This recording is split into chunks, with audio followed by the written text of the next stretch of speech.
who forgives all your iniquities, who heals all your diseases, who redeems your life from destruction, who crowns you with loving kindness and what? Tender mercies. Can you give him a clap offering?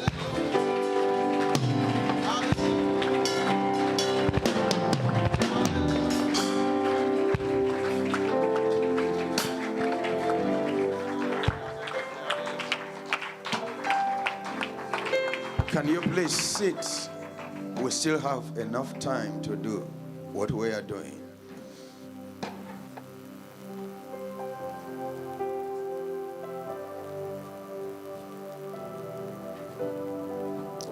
Why am I so overwhelmed? Why? Yesterday morning, before we left the Baptist International Conference Center,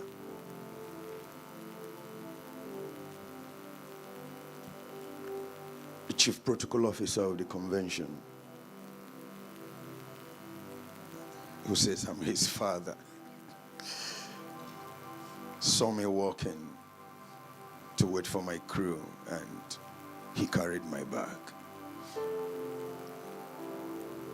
Then he said, thank you for blessing us again. We always look forward to sit under your ministration. So I asked,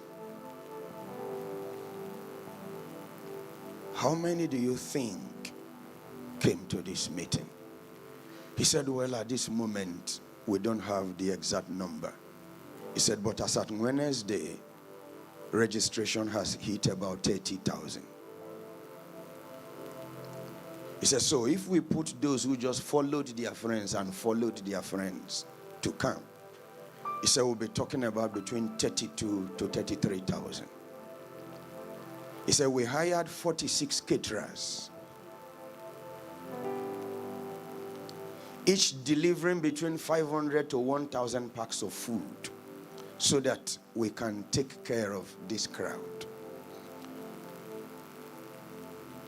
Then I remembered President saying to me, he said, all our preparation just scattered. He said, we never imagined what we saw. I've never seen that crowd all my life. So, President made a statement that shocked me. He said, this is the largest single Baptist gathering anywhere ever in the world.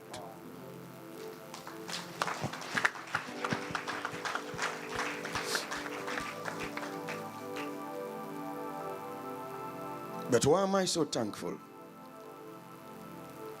That with my eyes, in my time,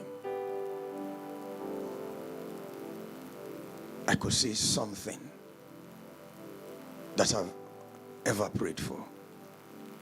Youths hungry for God. Desperate for God. It was like a wild crowd, a hungry crowd.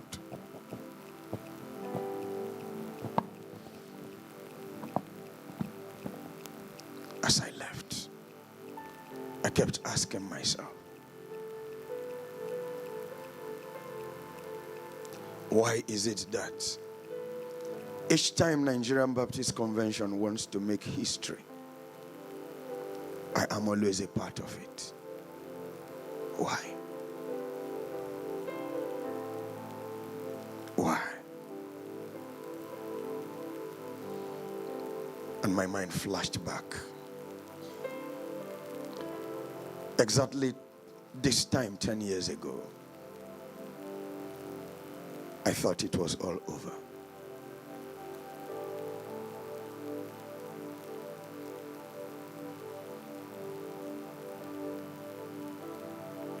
But you see,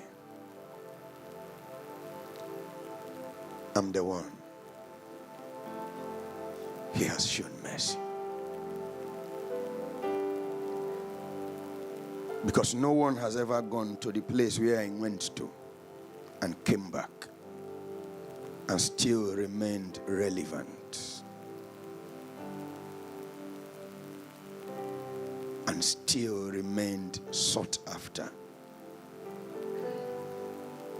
and still remained used. I was sharing with someone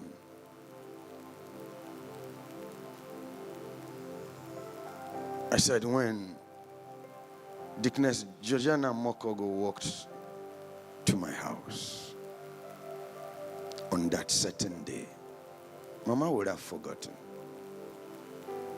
All tears soaked, and her lips shaken while she talked with me. I still remember saying to her, I said, Mommy, calm down. It's a phase. It will soon pass. No matter how long it lasts. She held my hands and prayed with me. But you see,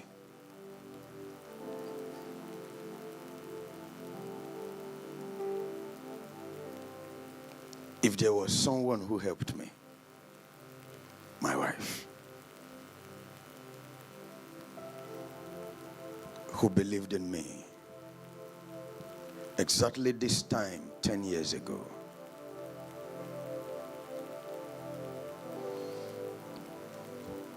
I don't know what would have happened if she had decided that or decided otherwise. And so the psalmist says, who redeems your life from destruction, who crowns you with loving kindness and tender mercies, who satisfies your mouth with good things so that your youth is renewed like the eagles. I still remember 10 years ago when I had that dream, like yesterday, Saturday.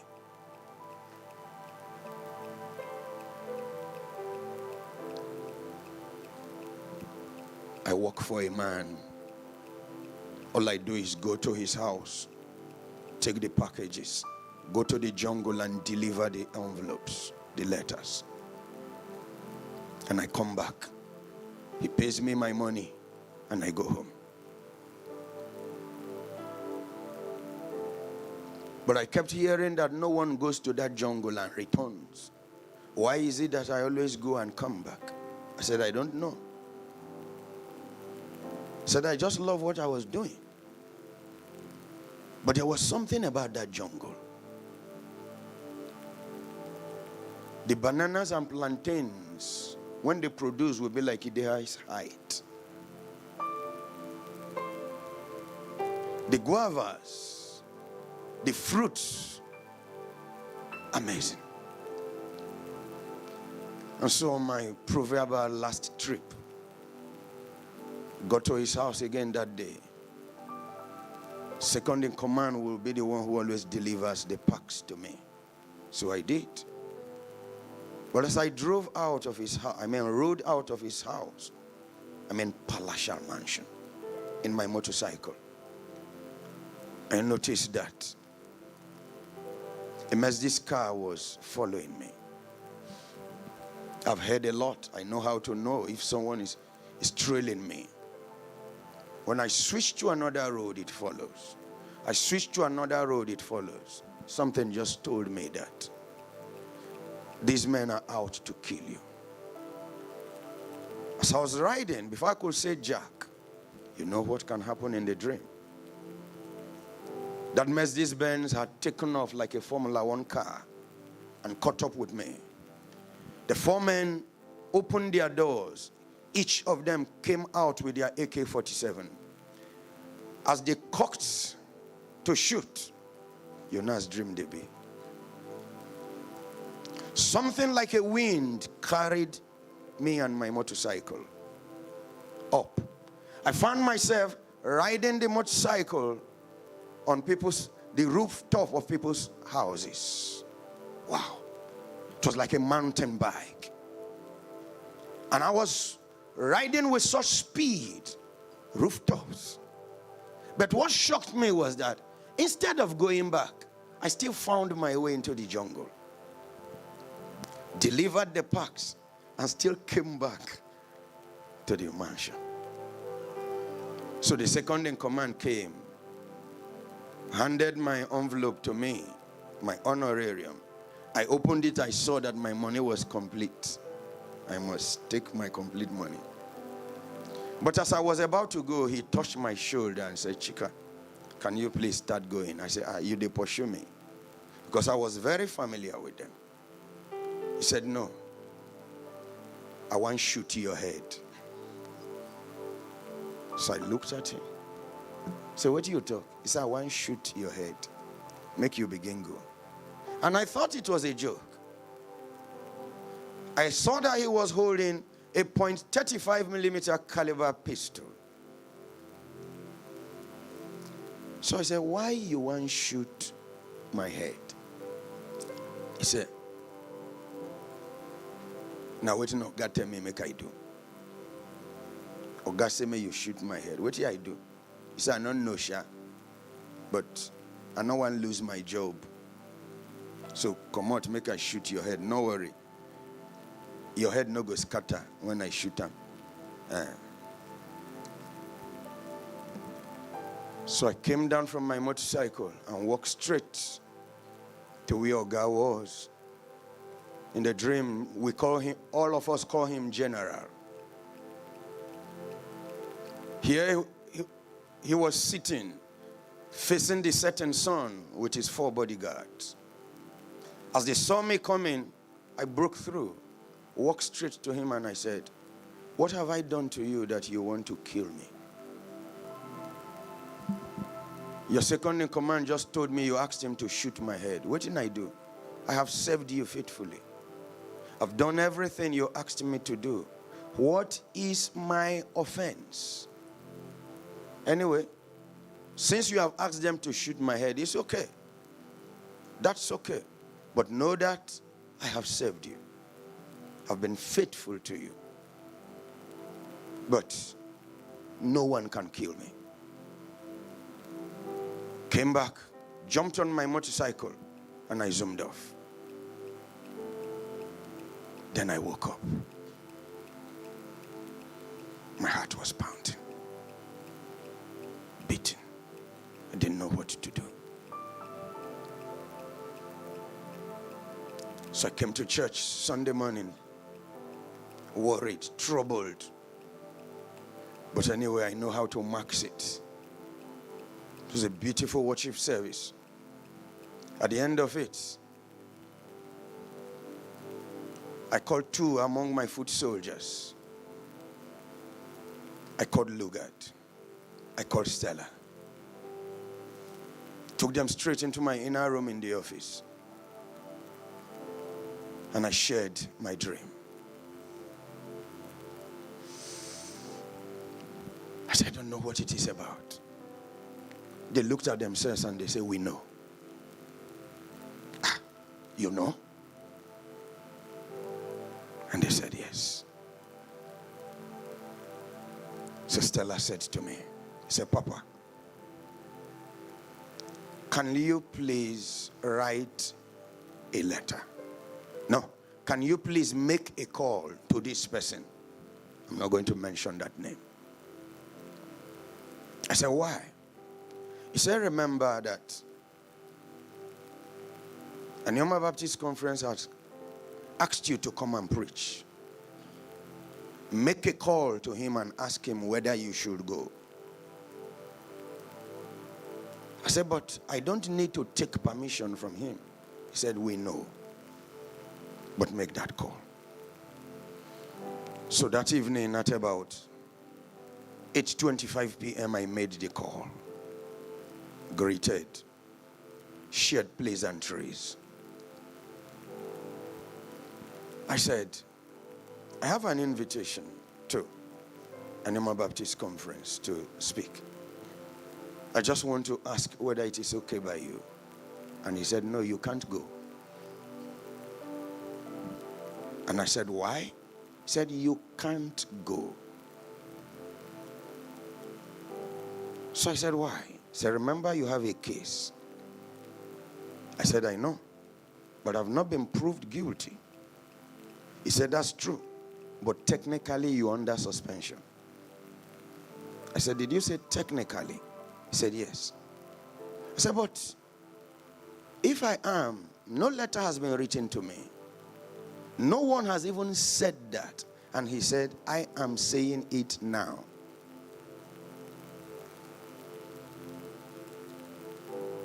Then he said,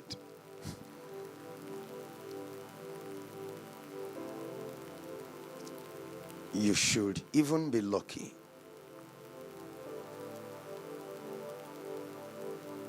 that we have not done what we want to do.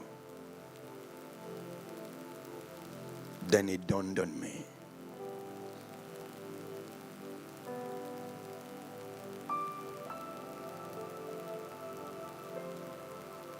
That there was something beyond. And Lugard and Stella has just helped me to unravel it. Who redeems your life from destruction. Who redeems your life from destruction. Yes, Bube. See how far you brought me. Yes, Bube. I'm so glad you found me worthy.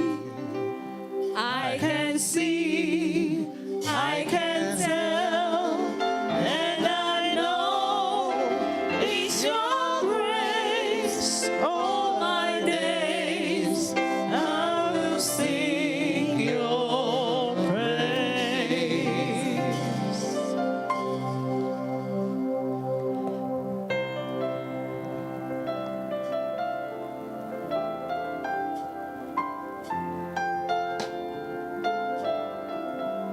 Who redeems your life from destruction.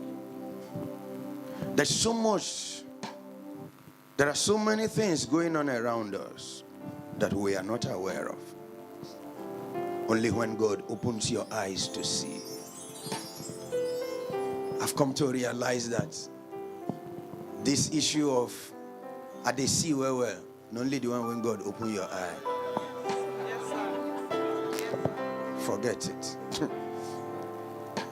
You see, someone may be so close to you, you don't have an idea of what their mission or task may be.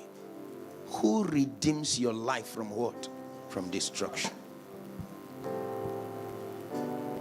I have walked very close to death. I've walked very close to crisis. I've been on the edge. I never had an idea. Never. Was it because I wasn't spiritual? Was it because I was spiritually dead? I didn't have an idea. Because not only the one when God won't make you see, now you go see.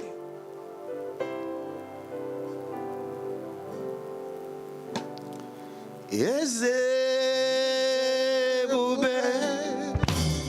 See how far you brought me. Yes, I'm so glad you found me worthy. I can see, I can tell, and I know it's your grace all my days.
You can't be sitting down.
You can just lift your hand and worship Him for His tender mercy.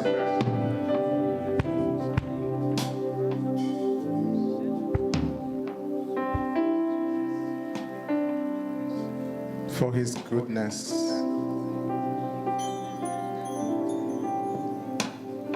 That you are not consumed or destroyed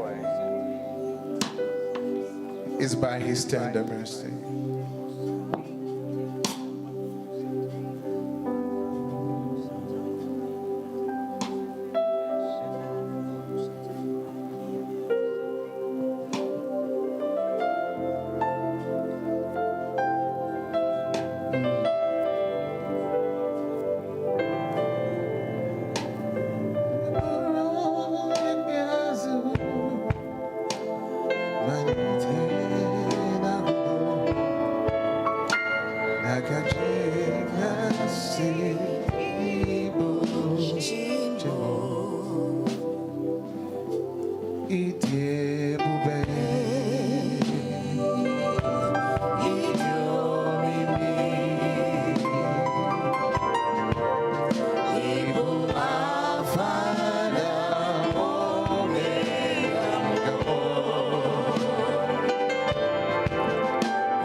advance if your wife is here with you. Can you please look at her and celebrate her and thank God for her?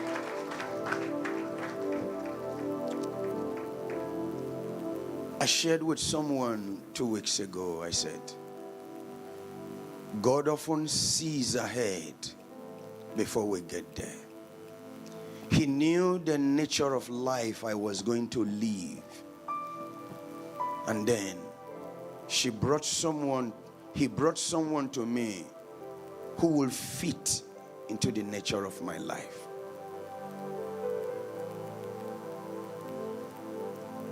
Since we got married 28th December 1996, I've practically never always been at home, so to say. One thing takes me from here to there, here to there, here to there. I remember those days when we were in Ogbomoso, when there was no GSM. Sometimes I would be away from the house for 3 weeks because of one ministration after another. And I don't come, is only when I return. No means of communication. So I said to myself, imagine if God had also given to me a woman when get tired for her leg.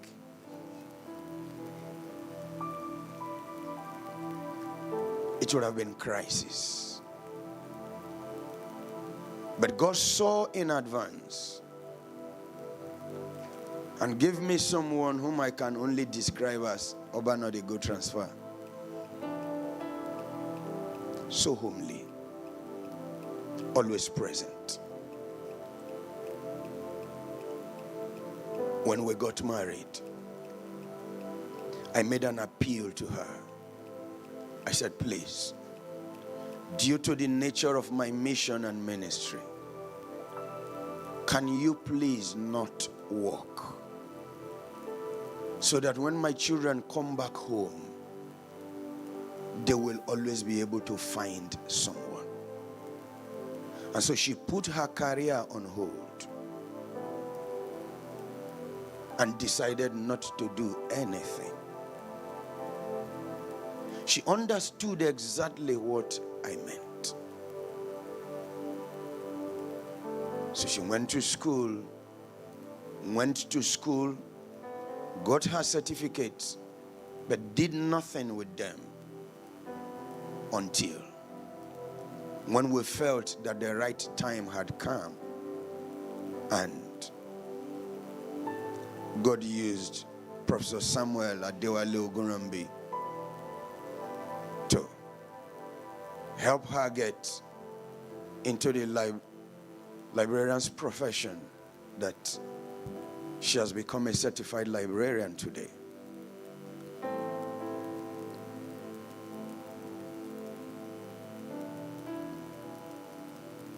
Sometimes we get so used to ourselves as spouses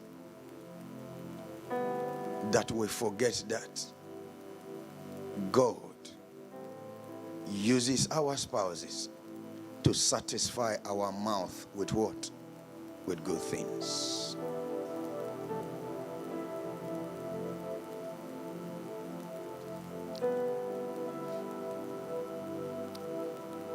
When I saw her, I really liked her. You know the story already. I really liked her. But you see, I always say to her that I don't think I deserve her. It's not an exaggeration. She's so sacrificial and will do anything just to help me make progress. Anything.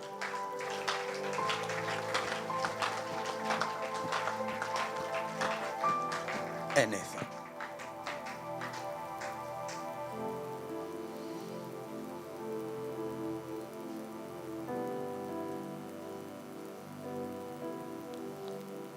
21 years and 2 months we've been here.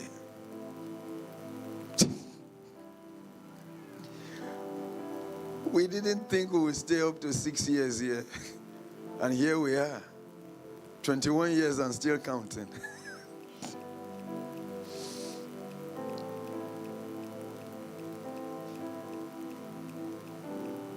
But she stood by me.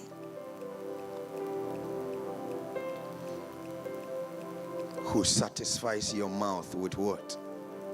With good things. Good things. Let me divert a bit from Thanksgiving and preach a little sermon to young ones who are not married. Listen. Forget about what you see from the outside. Young men, forget about what you see from the outside. Marry a lady who has heart for you. Who has a heart for you. Don't be moved by physical structure, but there is no brain structure. Or no spiritual structure. Or emotional structure. No. Marry a lady who has a heart for you. And who understands your mission of life. And is ready to help you carry it and fulfill it at the same time. The same thing, ladies, forget about that he has car, he has a house, he has this, he has that. Listen, those ones will soon be old model.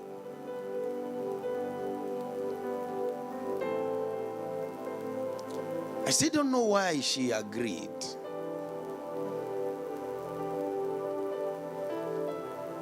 Still don't know why she agreed. Because maybe I was the worst in line. Because we were so close, we tease ourselves with ourselves. We literally knew everything about ourselves. But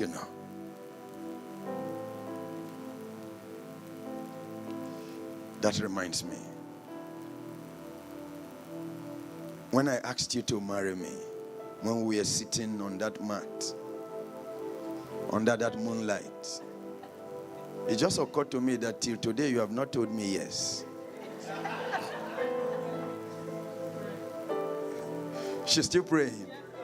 Okay.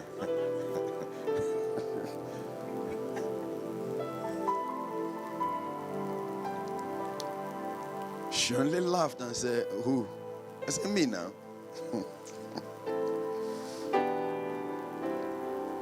Will you tell me yes today? No, today I say you are still praying. So let me not disturb the prayer time.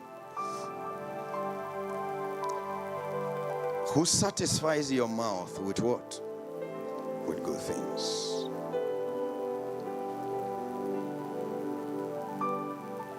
Can you ask yourself as you look around you, what are the good things he has satisfied you with? Most times, like I started with, we are filled more with complaints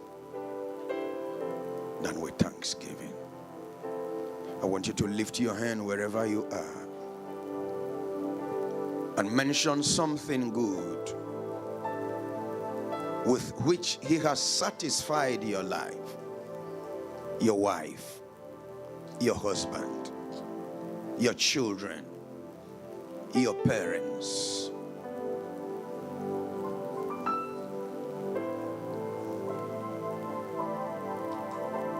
Your job, your business.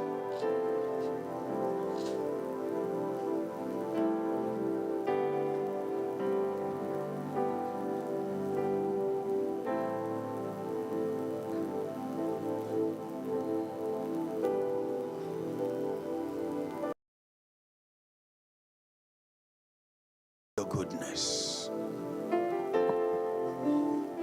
The love you've shown to me. Let's just say to him, Imela. When I think upon your goodness and your faithfulness each day, who satisfies your mouth. I'm convinced there's no